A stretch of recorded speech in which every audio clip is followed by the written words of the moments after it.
Welcome back to Branching Out. We are going to talk about developing today. Ooh, one of my favorite topics. Yes, I know. I love it. And I don't know if you all know out there, but Branch Wealth Partners has a sister company called McAllister Creek Development, and Greg is also a partner in that as well. So we're going to dive into what that looks like from an investor standpoint. Yeah, I love it. That I didn't know 30 years ago that I would get to the point of building houses. And so developing land and taking, kind of raw land and rub it on a little bit and making a diamond out of that piece of coal. I started out by buying apartments and other things that were the coal that I had to like put pressure on and rub on to make a diamond. But it's the same kind of thing. Same kind of thing. It's like doing a rehab or a flip, except for all the way to the ground. Right? Seems easier. It's actually more predictable and easier. Yeah. So let's dig into it. Yeah. So what would you like to know? Well, okay. So first off, let's talk about how you got started in doing that. What led you to? Because I know you didn't just jump right into that. So what led you there? No, from an active standpoint, I feel like investors have to kind of divide their time into those active activities and the passive activities, right? And so from an active standpoint, outside of just the buy, renovate, rent type activities, I would do flips like a lot of people do. And but what frustrated me about the flips was that predictability of inventory. When's the next deal coming? How can I scale? All those kind of questions that as a beginning flipper, we kind of run into. And then also every house was different. And as an engineer, I'm like, we got to change this. I mean, how do we do something different? So it's more like manufacturing. How do we do it so that it's more predictable? We can be standardized materials, all that kind of stuff, get a little more buying power. And so eventually we just transitioned into building. And with the economy, about the time we did that, the economy was getting stronger and there were fewer opportunities on the flip side. So fewer motivated sellers, all that kind of thing. So, and real estate's very cyclical. So it might be that over time I'll come out of building and do more flips. I don't know. I mean, we don't know what tomorrow will bring. So yeah, good stuff. It's an option. We keep it open. Yep, for sure. Keep it in a toolbox. Okay, so let's talk about some of the ways that investors work with McAllister Creek and Branch together. Yeah. So I guess the first scenario, let's talk about like if you have your own lot, what can McAllister Creek do with that? Yeah. So if you have your own lot and it's a lot of record, or even if it's just raw land and it's one big parcel, McAllister can come in and help you get what we call entitlements. So we could help you subdivide that land. Right? We can help you get it correctly zoned and kind of walk through all those processes. Or if it's just an individual building lot, let's go build us a house, man. Let's go do that. So building houses, duplexes, triplexes, all those kind of things, the small multifamilies, very, very much in our wheelhouse. And then our investor partners can then turn around and either rent those out and keep them, rent them and sell them, or sell them as an unoccupied unit, brand new, out into the market. And that way everybody gets to share in that. Okay.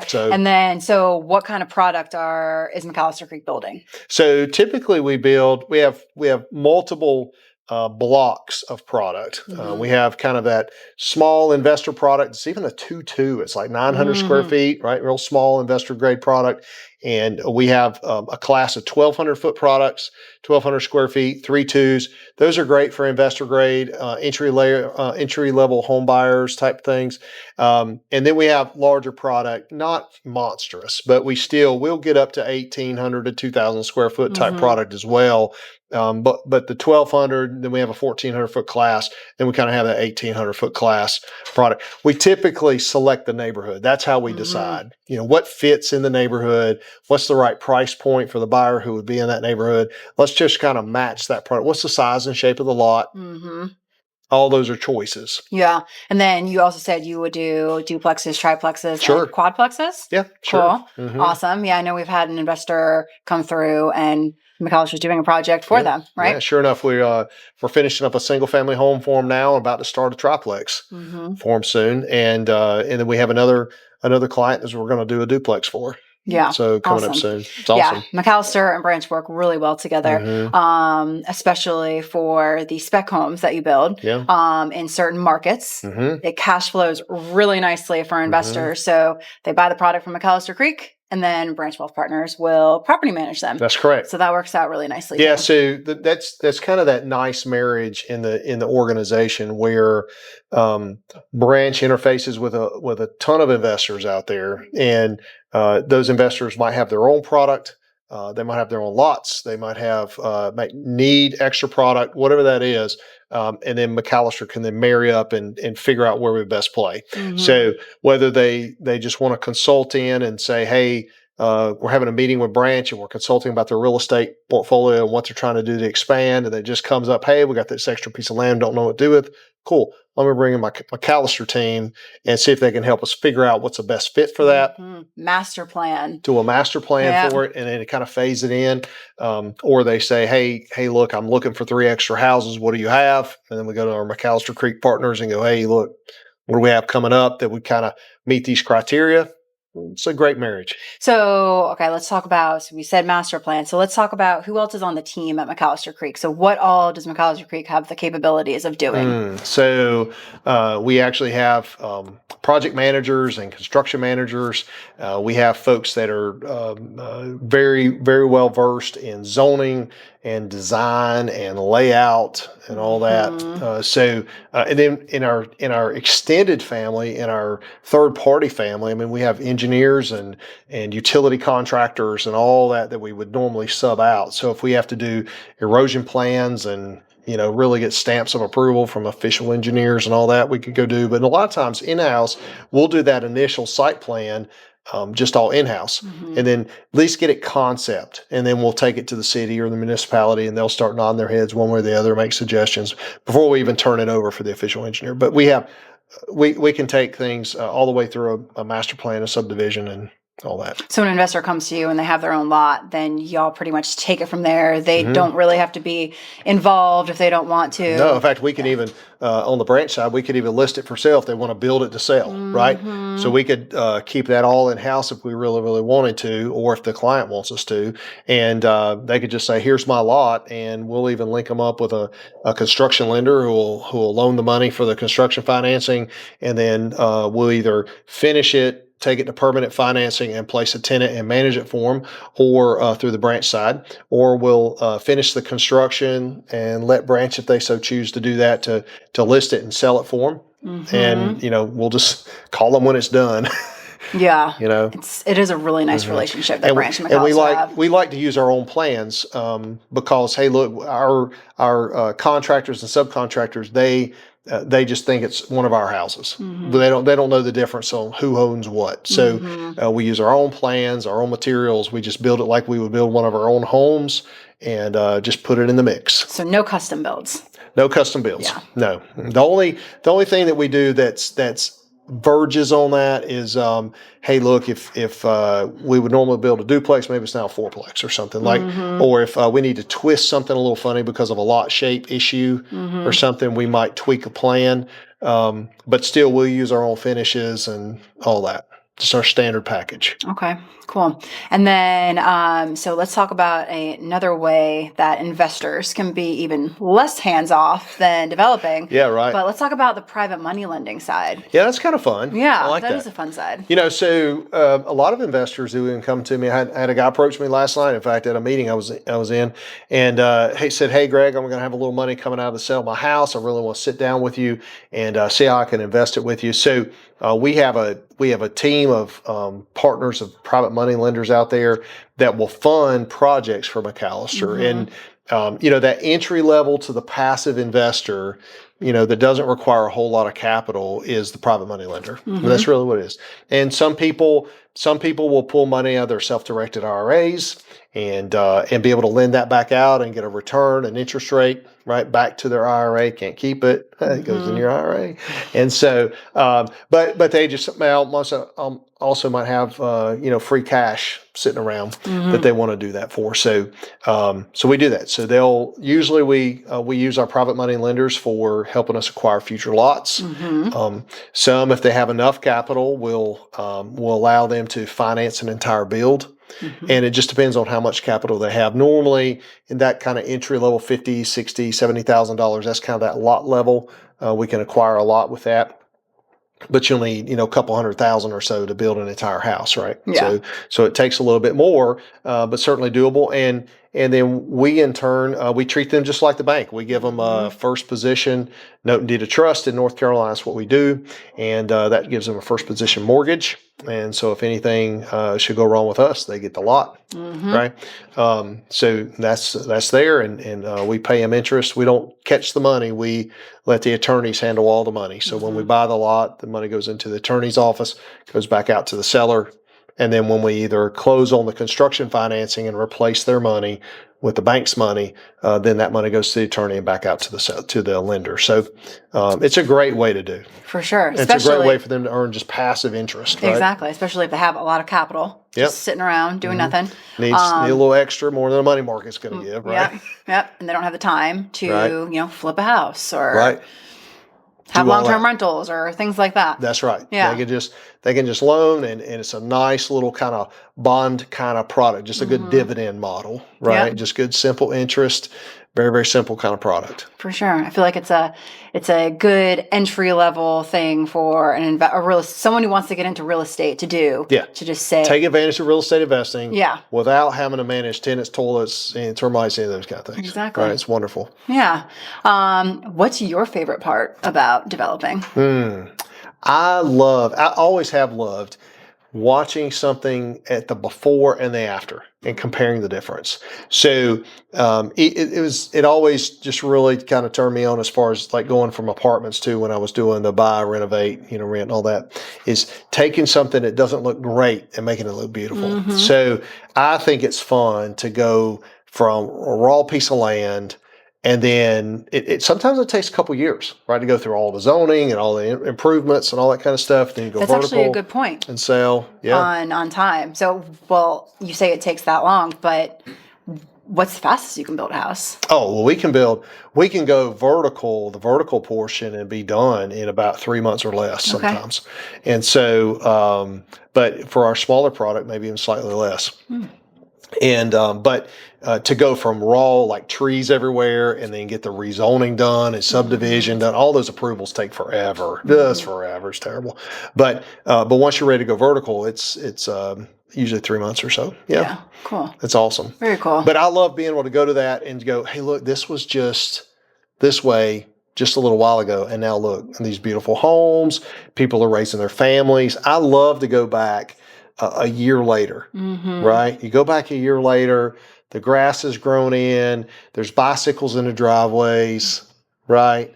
There, you can tell that you drive by at Christmas time and they've got their Christmas decorations out, that kind of thing. Yeah. They're making it a home, and that does me a lot of good because I go, cool, man, we built something that these people are raising their families in. They're creating memories. They're living their lives in this product, and that product will hopefully be online for years and years to come. Right? If they take care of it, it's a 100-year product. I mean, it'll last for a long time if they maintain it.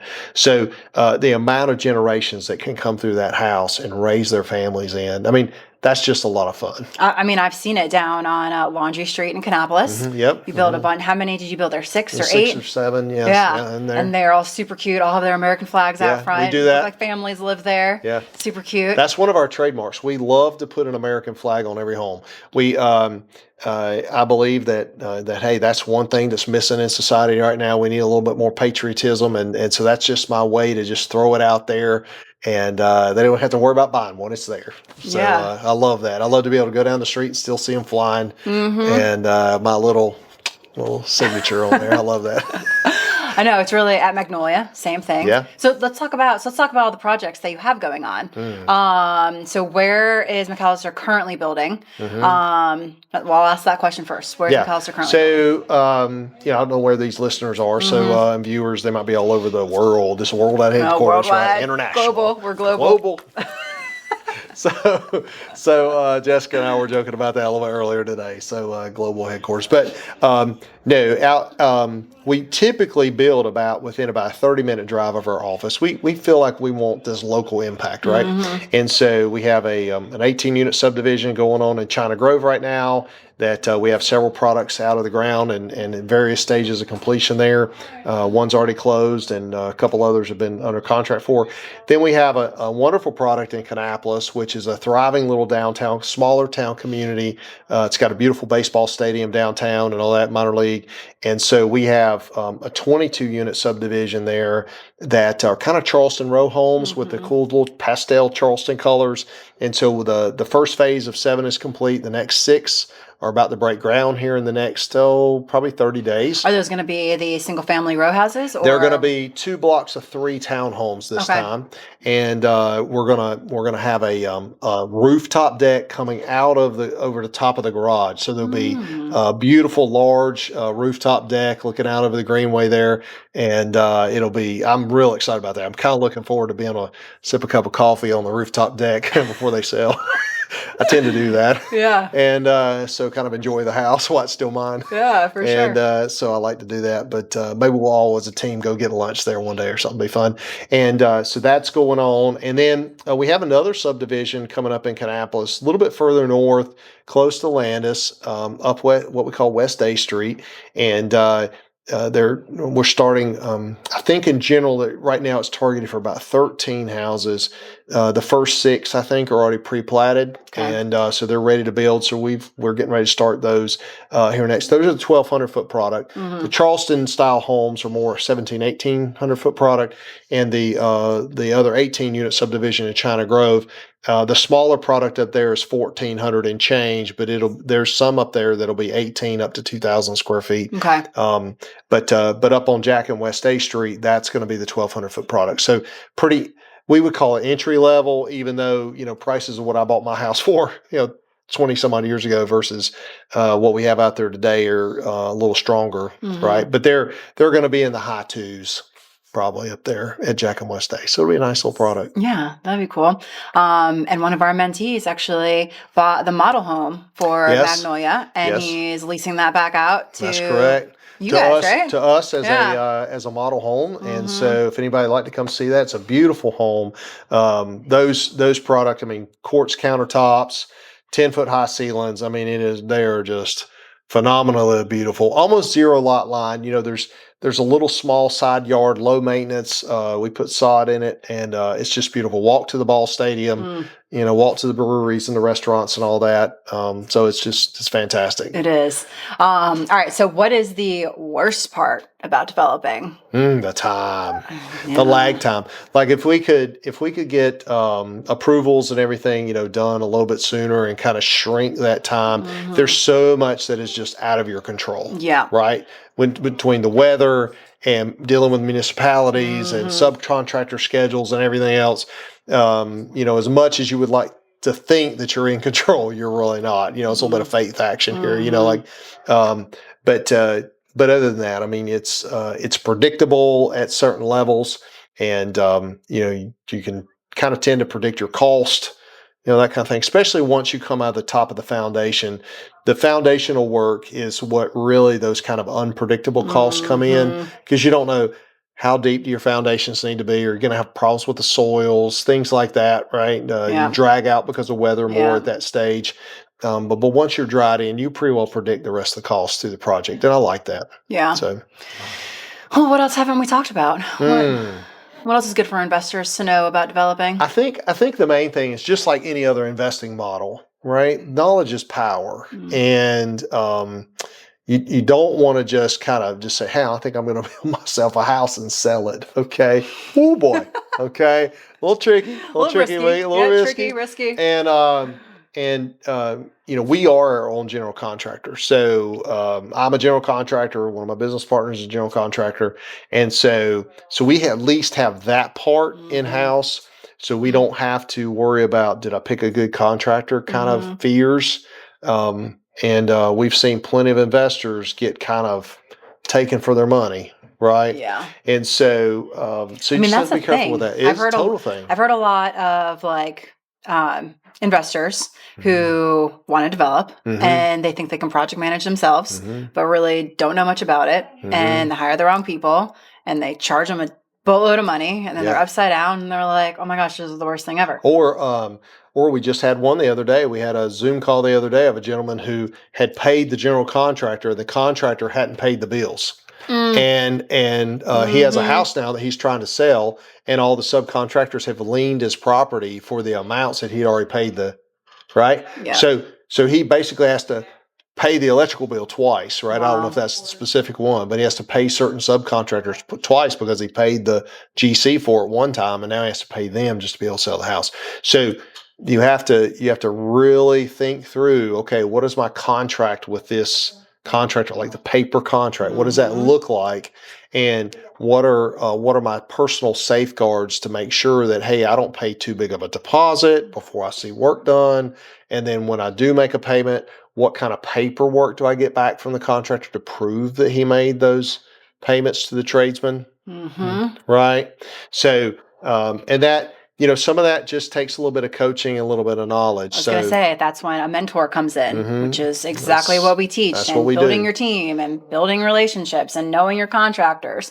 Yeah. All of those things are super important. Super important. Real estate is a team sport. You cannot do it by yourself. Just like life. Life's a team sport. And I think that what's fun is, look, if you start by renovating a rental house, right, that the rental property is already, the structure's already there, right? So maybe you're gonna tap into a painter, flooring contractor, maybe an electrician, maybe an HVAC guy, right, kind of thing.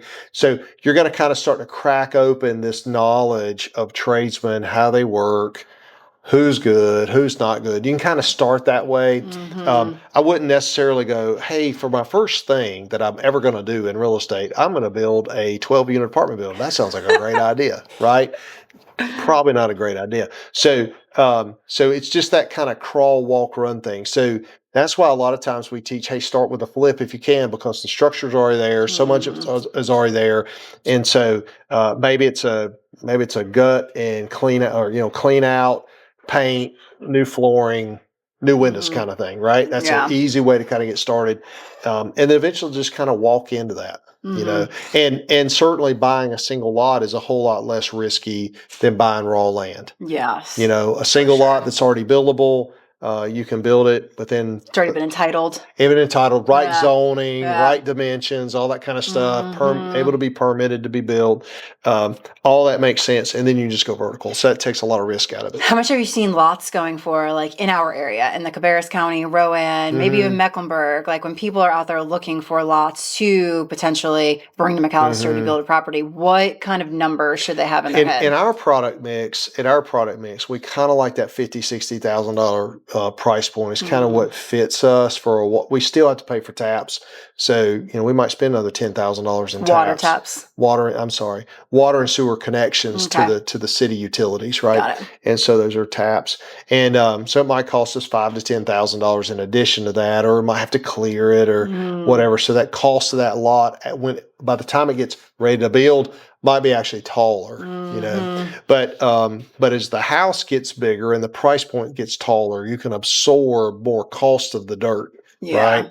Or if it's a well and septic lot. I was going to ask about septic. I feel like a lot of people are scared of septic. They see septic on a listing and they're like, I'll pass. Well, we've been using septic for how many years now? Yeah. I mean, my goodness, when was the earth formed? I mean, we've been using some kind of sewer treatment and septic for that. So, look, you just have to get the soils tested. You have to have an engineer come out and test the soils and get a permit to put the septic system in and keep it maintained like anything else, right? You get your septic tank pumped and things maintained just like you would getting an annual HVAC contractor out there to look at your HVAC system. Yeah. So no big deal. Yeah. Fish gate, well, septic. It's all good. Cool. Well, awesome. Well, I guess trying to keep it a theme here, but what book are you reading right now? Are you reading a book right now? Oh my goodness. I usually keep like 3 or 4 going on at any given time. Okay. What are you reading? And so, my last book that I just finished was kind of Buy Back Your Time. Okay. And so talking about delegation and how to evaluate your time and your use of time and all that. I'll think about who wrote that in a minute. It wasn't Mike Michalowicz, but I love Mike, Mm-mm. Motorbike Mike. I love Yeah. him, the Pumpkin Plan and Profit First and all those. But I'll think about it in a minute. But Buy Back Your Time is a great book, and I've kind of followed that theme back several books. You know, how to delegate, Mhm. how to evaluate your time and what you're doing and things like that. So Powerful. yeah, what about you? What are you reading now?